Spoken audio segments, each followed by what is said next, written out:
Hi everyone and welcome to another video. Today we're going to cover the McKinsey or Bain answer first approach, and I'm quite excited about doing this case because what I've noticed is that many of our clients are struggling to understand how to pivot, how to change between the McKinsey approach or the Bain approach, answer first, and the BCG facilitated brainstorming kind of approach. And rather than simply talking people through this difference, I thought it would be a good idea to do a video on this so people could explicitly follow and understand what is happening here. Because it is an important technique. It's a technique you could use in a BCG case if you wanted, but certainly you're never going to pass Bain and McKinsey interviews unless you can apply this very, very well. So let's talk about what are the differences between McKinsey and Bain as a group and then BCG as the other group, right? We'll talk through the differences, and then based on these differences, we'll explain how to use the McKinsey-Bain answer first approach, which is very similar. It's actually built off the BCG approach, right? So let's start at the first one. The first one is who's leading the case. In a McKinsey case or a BCG case, so in a McKinsey case or Bain case, and when I say McKinsey from now on, I mean McKinsey and Bain. In a McKinsey case, it is led by the interviewer. You will have to present your thinking and the interviewer will tell you how to proceed, right? In a BCG case, you will lead. You will guide the interviewer through your thinking, right? So beyond that, there's also the style of the cases, right? For BCG, it's known as facilitated brainstorming, and for McKinsey, it's known as answer first.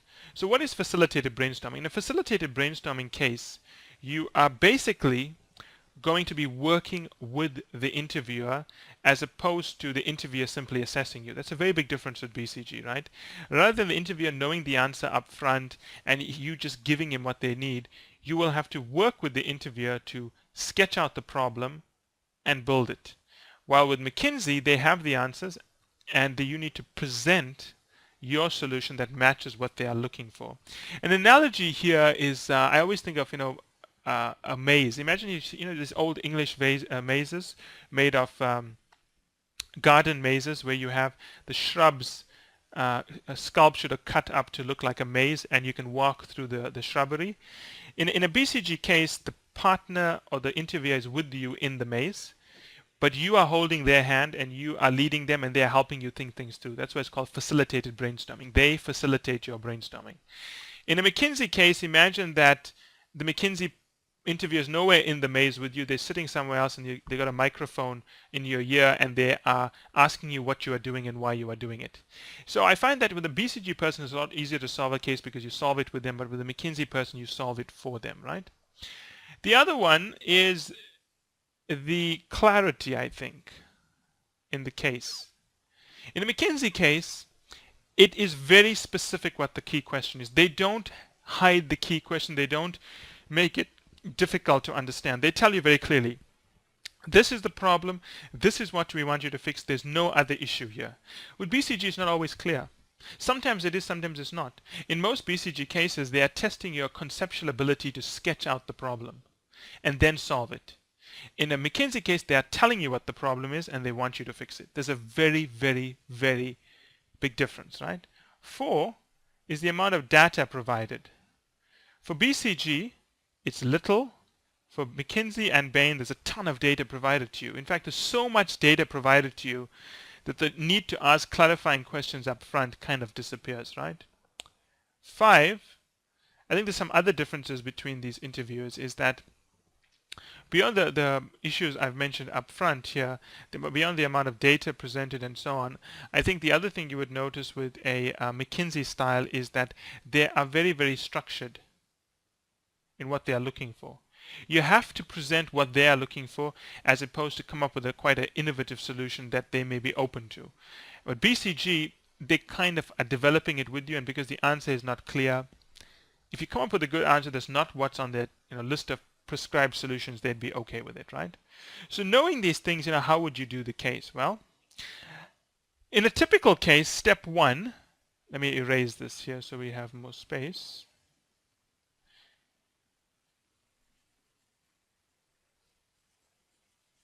In step 1, you would normally, take some time to gather your thoughts and ask clarifying questions, right?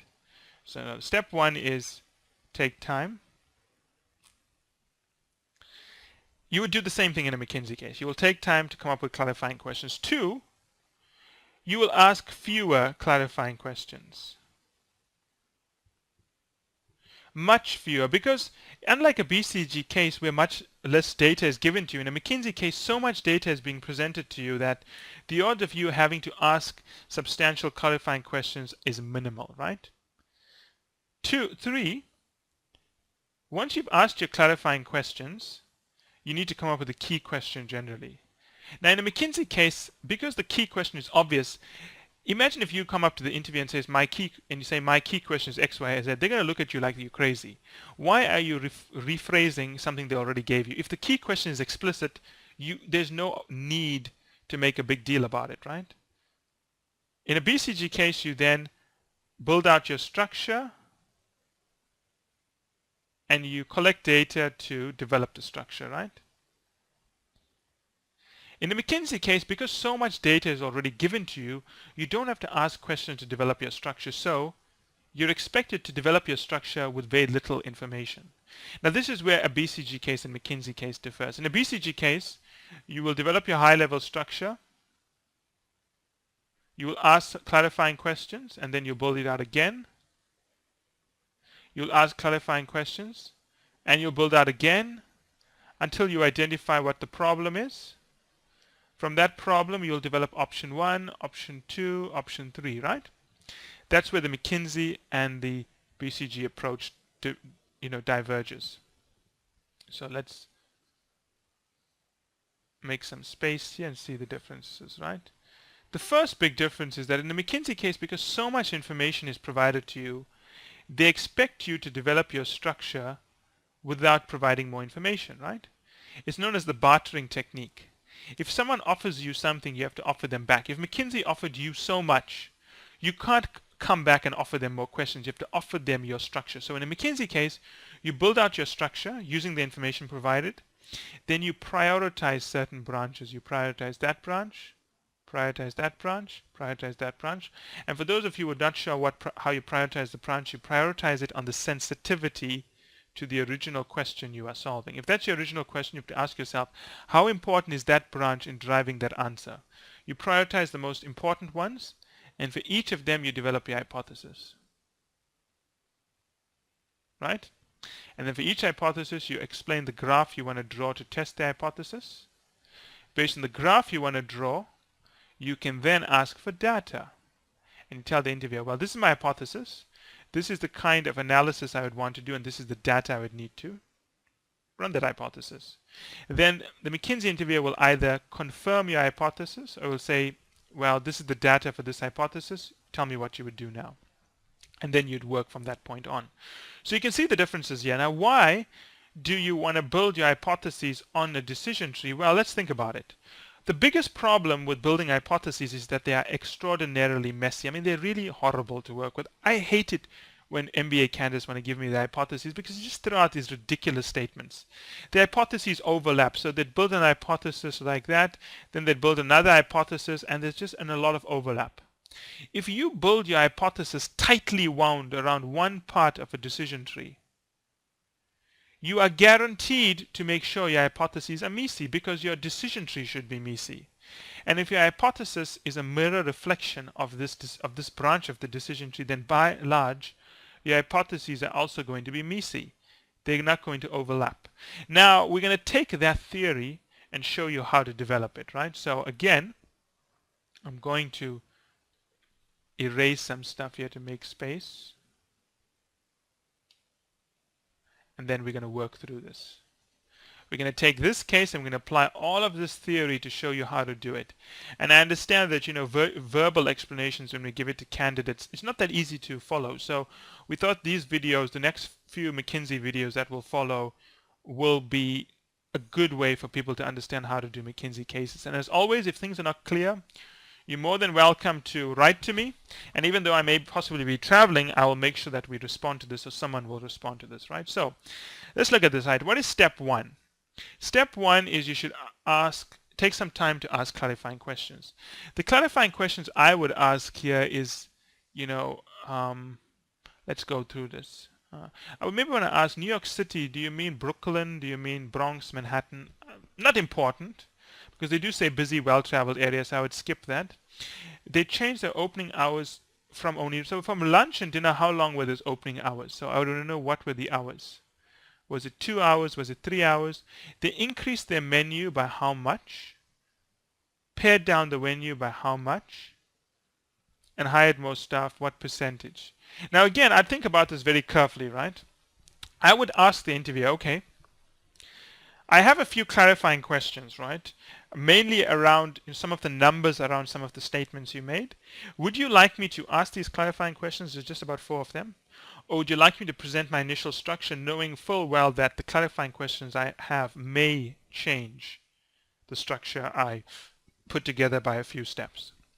And the interviewer is more, if you say just a few questions like 3 or 4, the interviewer may be willing to answer them. But what could happen is that if you ask your questions, the interviewer could very well say, you know what?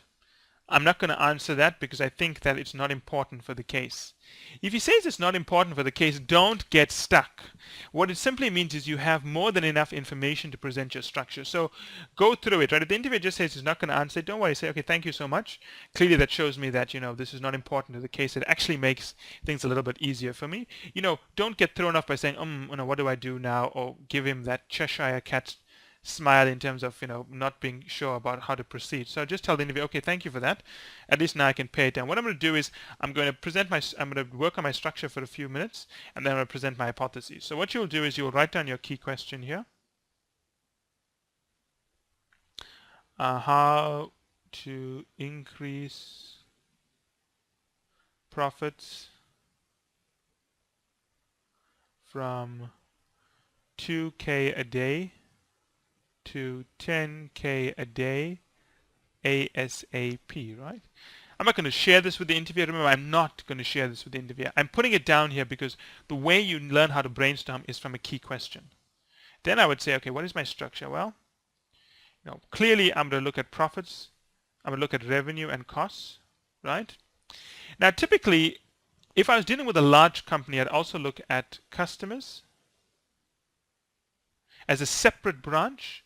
I'd look at competitors as a separate branch. I'd look at markets as a separate branch, and then I'd look at finances. If I was dealing with a large chain of restaurants like McDonald's, this is the framework I'd use. But because I'm dealing with one little restaurant, I can eliminate most of these because they will be covered in my analysis, right? But if you want to use that framework, you're fine with that as well. It really comes down to you, right? So revenue, I'd break it down into food, wine or alcohol, non-alcohol. I break down costs into fixed costs, variable costs. I'd break down food into probably 2 categories here, into budget and I'll call it premium. Alcohol, wine, spirits. Non-alcohol, I don't know. Fixed costs. Any further data here. Fixed costs I could probably break down into labor, land, and let's say, what are the other fixed costs? Utilities, probably. Variable costs I could break down again here into, utilities shouldn't be a fixed cost, sorry, that should be a variable cost. But I can split this into variable cost should be inventory. Other variable costs, I can't think of many other variable costs here. Maybe gas to cook, but that will be part of utilities. Maybe that's it, right? Now you notice I built my decision tree to level 3. The reason you don't build your decision tree to just level 2 is because you don't have enough to work with. If you just built it to revenue and cost, you don't have enough granularity to develop your hypotheses. You also notice that when I build my decision tree, I build it generally silently. Unlike the BCG approach, I don't ask the interviewer, what's the trend, what is the size? Because he's already given me a lot of information, right? It's known as the bartering technique. If he's offered me something, right, I have got to offer him something or her something before I can get anything else in return. So what am I offering here? I'm offering my structure and I'm offering my hypotheses. Then I would say, okay, my guess here is that, let's look at the information, right? they increase their menu for budget customers and they pare down their wine menu. My guess is my one hypothesis is definitely going to be on wine. My one hypothesis is definitely going to be on food, around the budget items. That should be a B for budget. And the other one is definitely around inventory, because as you serve more people, increase your menu size, your inventory has to go up. And possibly the other one on labor, right? So I'd come up with an hypothesis here. I'd come up with an hypothesis here, here, and here. My hypothesis here would be something along the lines of,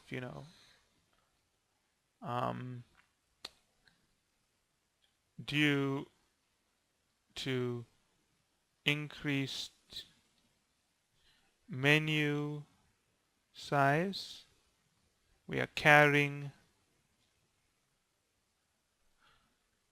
more inventory at a lower margin since they are budget items. That should be an I. I don't have space, right? So that's a good hypothesis. Then on the wine, I would say that due to a pared down wine menu, alcoholic consumption is down on our highest margin item. Then from there I'd know, okay, based on the hypothesis, what kind of data do I need, right? Simple. The data I need here is, I'll split this graph into two. I would say the old menu, new menu items. So item 1, 2, 3. And on this axis, I would want the margin. And if I could see that the old menu items were like that, and the new menu items were like that, I could see that I'm carrying more inventory at a lower margin. Same thing here. I'd look at the graph I want to plot, right? I would look at when the change was introduced, and I want to plot alcoholic revenue. Maybe see a drop like that. And then I tell the interviewer, right, this is the kind of graph I would plot, and this is the kind of data I would need. I can tell you right now, if you could jump from your hypotheses to the graph you need to plot and the data you need, I mean, that interviewer may start making out with you in the case. They will love you so much, because that's exactly the way cases are done on real projects. That's exactly the way I would work on a real project. I mean, if I look at if I count the number of projects I've done over my entire career, I've done well over 83. I counted 83, but I think I've done more projects over my entire career. I mean, that's about 10 years. Certainly 83 projects were the ones that I led directly or worked on, but I was involved in many more projects, probably over 100 projects. And this is probably this is basically the technique we follow, right? We will start with the key question, build out a decision tree, develop the hypothesis, determine the graph we want to plot. We'll plot in what we think the answers are. Once we know what the answers are, we can develop our storyboard, right? Then, from there, we will determine the work plan to collect that data. You don't have to worry about all of this. Not important. You just have to get there. Now, how would you word this to the interviewer? I think that's the most important thing. Well, let's do that, right?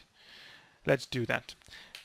The wording here, just follow my wording. I'm not going to talk about things I'm not going to talk about to the interviewer because I already explained it to you. So my wording would be, right, okay, thank you so much for this really interesting case. I mean, I've go to a lot of French restaurants, so I can understand when quality drops. I'm going to take a second to read this and see if I have any clarifying questions. So I'd read it. I would choose not to ask clarifying questions because I think enough information is presented here. So I'll come back and say that. Thank you so much for that. I actually have no clarifying questions. So I'm just going to take a few more minutes to put together a structure, and from there I'll develop my hypotheses, which I would share with you. So imagine I just spent some time doing that. I'd jump out of my silent time and said, okay, what I'm going to do here is I'm going to talk you through my structure, but I think the focus of this session is culminating the hypothesis. So that's where we're going to get to. Now, because this was a profitability case, I used a basic revenue cost framework. Under revenue, I broke it down into the buckets of revenue being food, alcoholic beverages, and non-alcoholic beverages.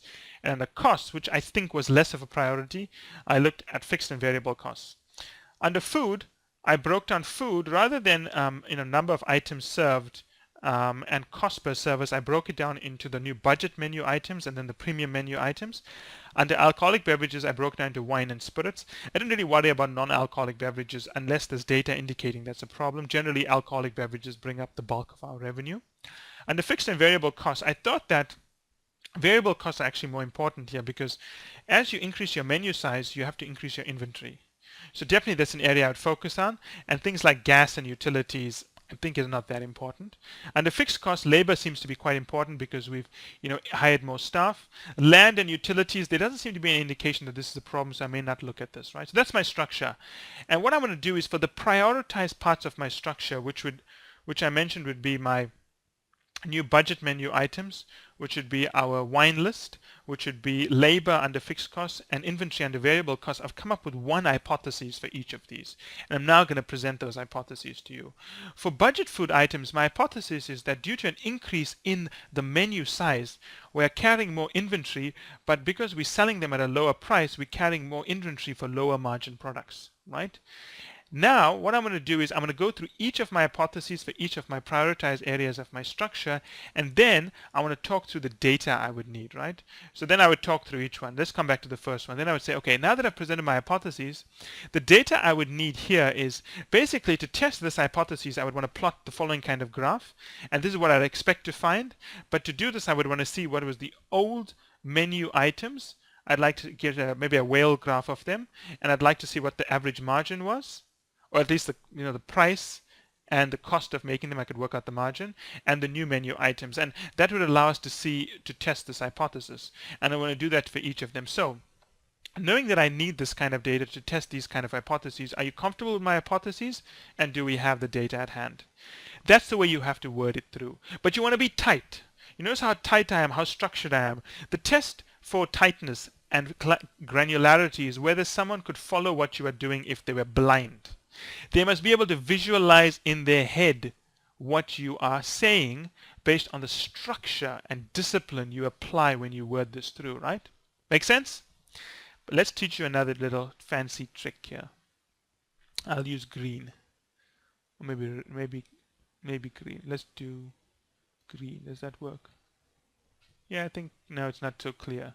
Let's try blue. Maybe that's better. Yeah, I think blue is better. Now, let's look at this branch here, right? The revenue branch.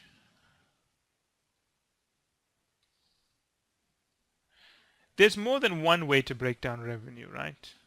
Let's do that here. Let's look at revenue. Let's look at the different ways we could have broken down. Revenue could be driven by price and volume.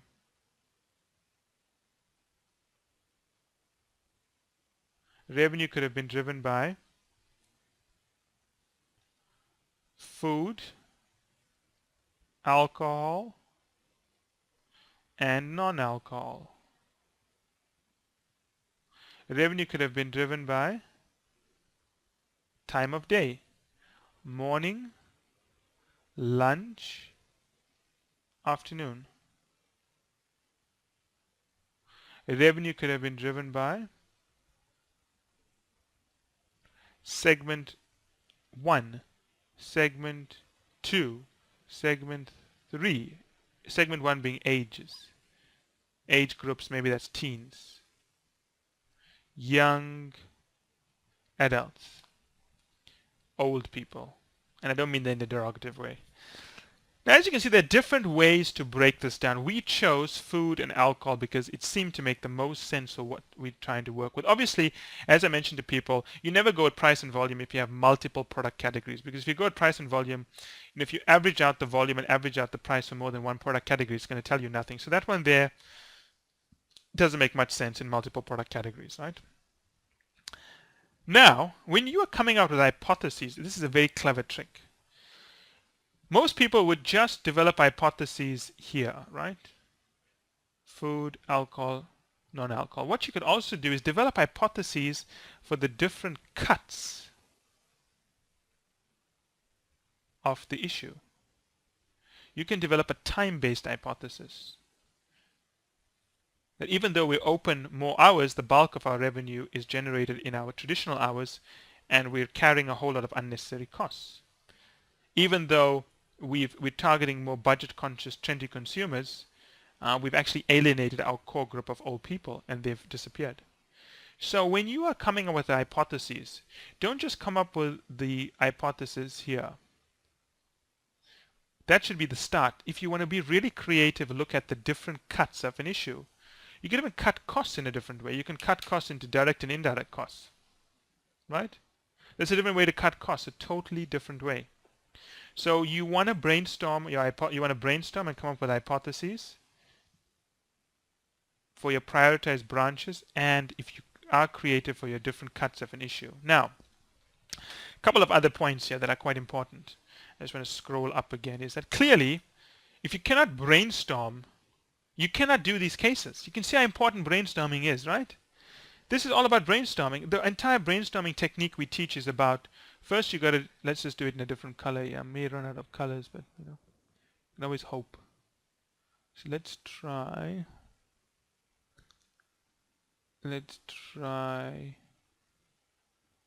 light green. The first thing we teach when you brainstorm is you have to come up with a definition. So don't just come up with your key question, define what profits is. Then you want to look at direct drivers. Those are the direct drivers of the profits is revenue and costs. The direct drivers of revenue are these things. The other thing is you must be building a decision tree in your head. And you can see we have a decision tree, right? Then you want to get to your second or third branch of drivers. Can you see we've gone to, this is your second, third branch drivers. Then you want to prioritize them. So we prioritize them.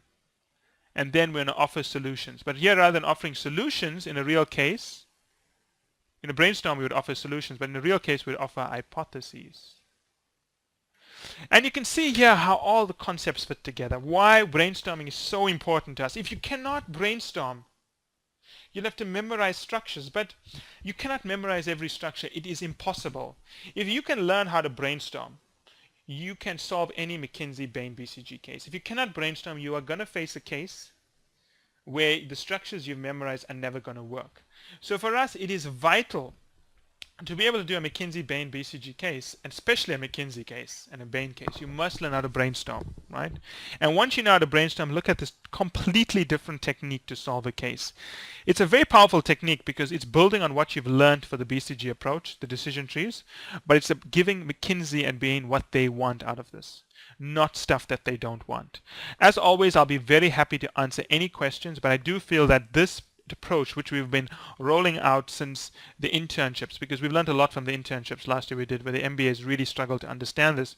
I think the success rate has gone up quite a lot for us, especially with Bain, where we used to have the lowest placement. But if you look at our Bain placement numbers now, they're actually competing with our BCG placement numbers, which we never would have guessed, a few months ago. So definitely the approach is working very well, and I'd encourage people to learn this and learn how to apply it. But particularly, it's not enough to know the approach, you have to know how to deliver it. You can know what to do, but you have to speak it in the correct way. If you speak it in a bad way, if you verbalize it in a poor way, people are never going to know you know what to do. So as always, I'll be happy to provide any comments or any feedback. Just write to me as needed.